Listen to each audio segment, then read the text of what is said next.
pleasant good evening to the good folks locked on in Grenada. And also joining us at this time, I want to say a pleasant good evening and Happy New Year to the President of the Assembly of Southern Lawyers, Miss Saira Lakhan. I pronounced that correctly, Saira?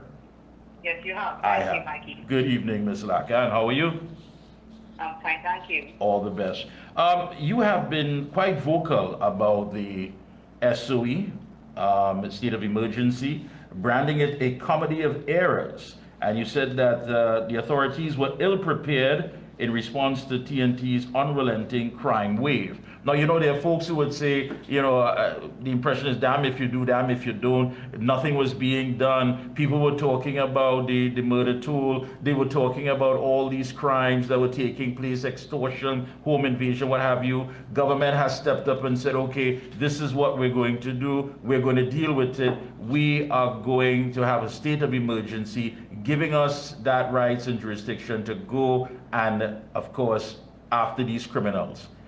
Where did they drop the ball? Tell us.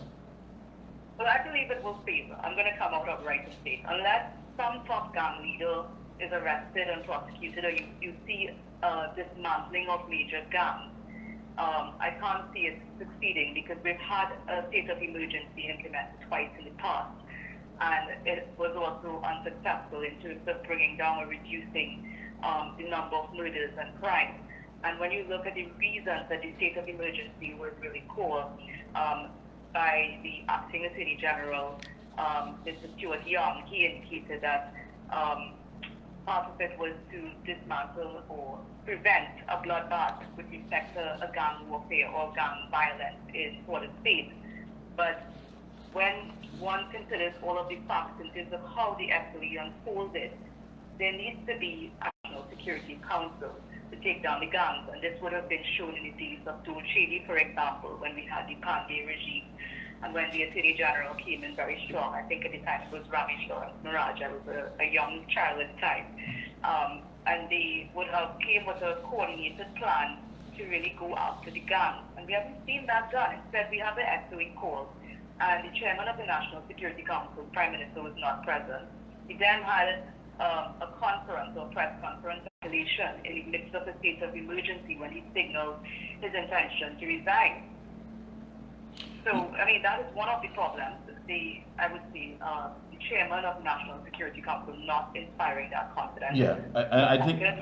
Yeah, I think many people asked that. One reporter, of course, was adamant about it. Why was he not present for something so important when dealing with the crime situation? But I want to agree with you, of course, that it was so conflicting to do with what has been happening over the years. You know, this was not what we decided to do in order to arrest the crime situation. Then, of course, you had Mr. Young, who cited that there was new information that came about high-powered shootings and the risk of gang reprisal. So that in itself was so conflicting, because the very said individual that they were saying that whatever took place in front of that shooting in front of Besson Street Station, they made it quite clear that this individual is known to the police. And if that be the case, we were told from the former Attorney General, Faris Awari, when he was in that position, that the anti-gang bill gave them all the information, all the intelligence,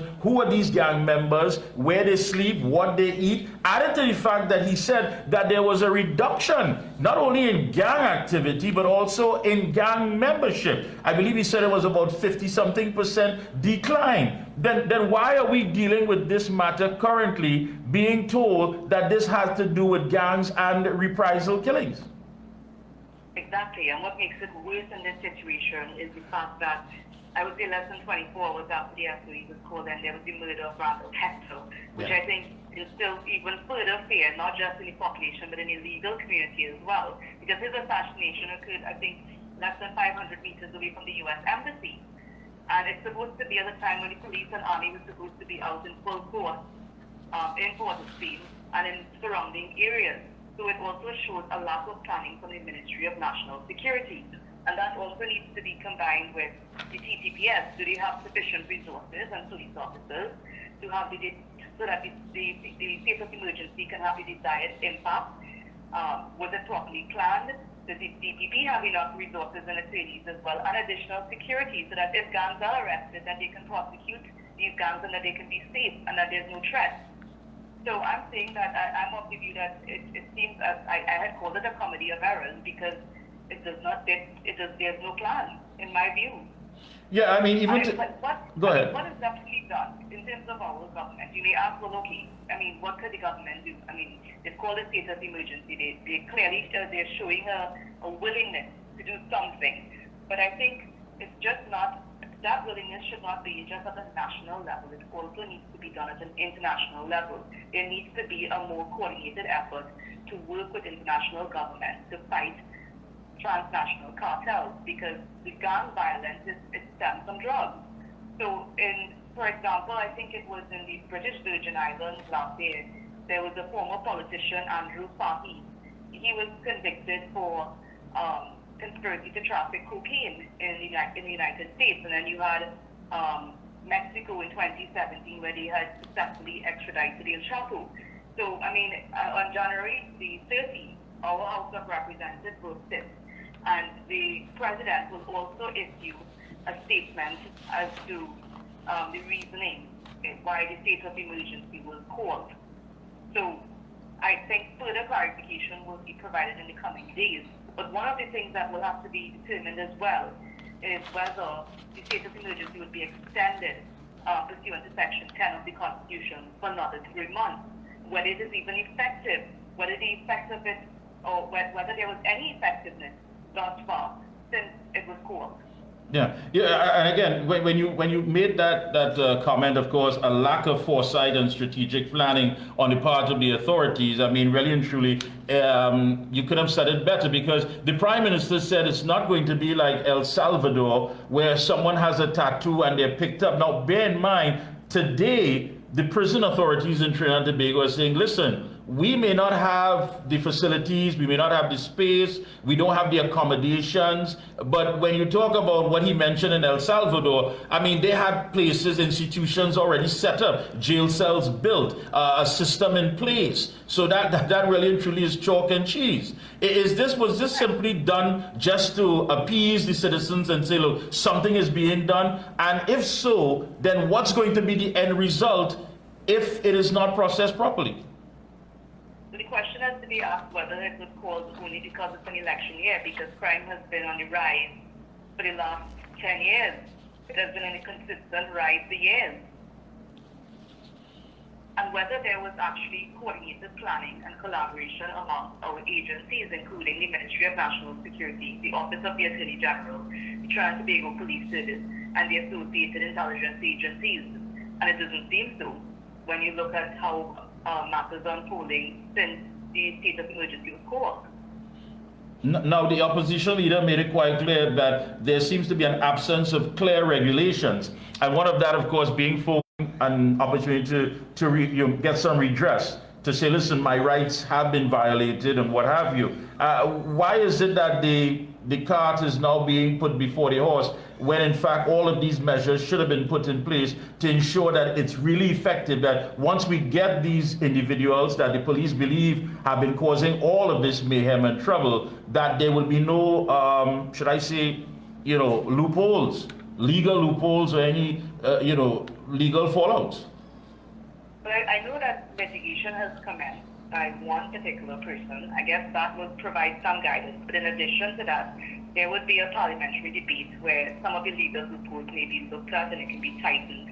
But in addition to that, a state of emergency tribunal has since been appointed. It's led by Senior Counsel Deborah Peak.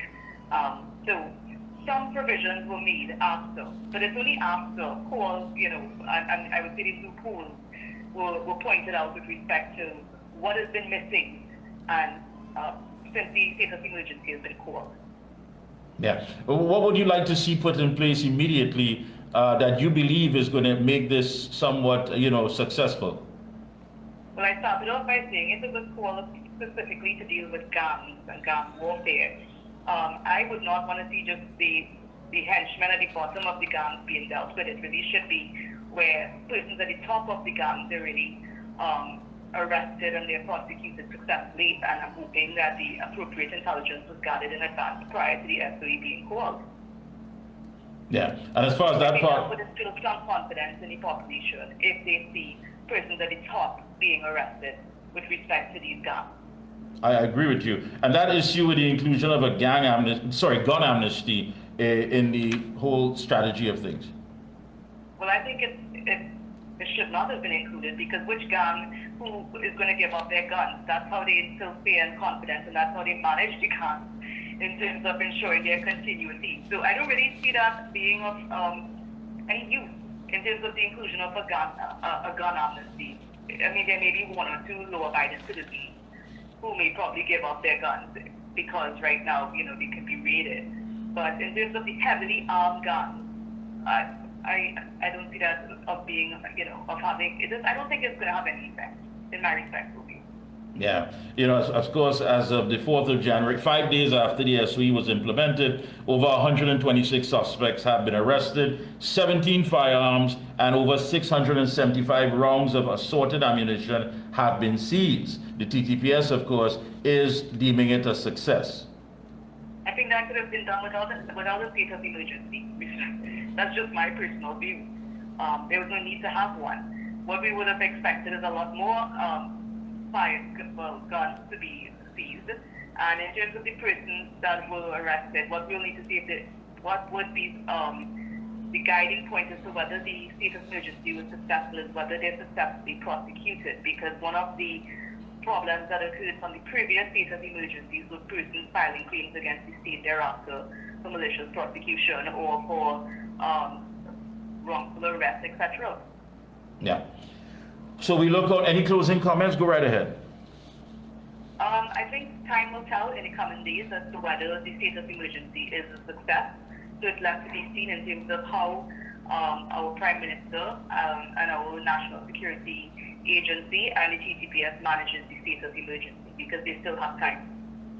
Still time. Thank you so much again, Ms. Lakhan. Thank you so much for joining us this evening. Do enjoy the rest of your evening. Thank you. Welcome. Good night.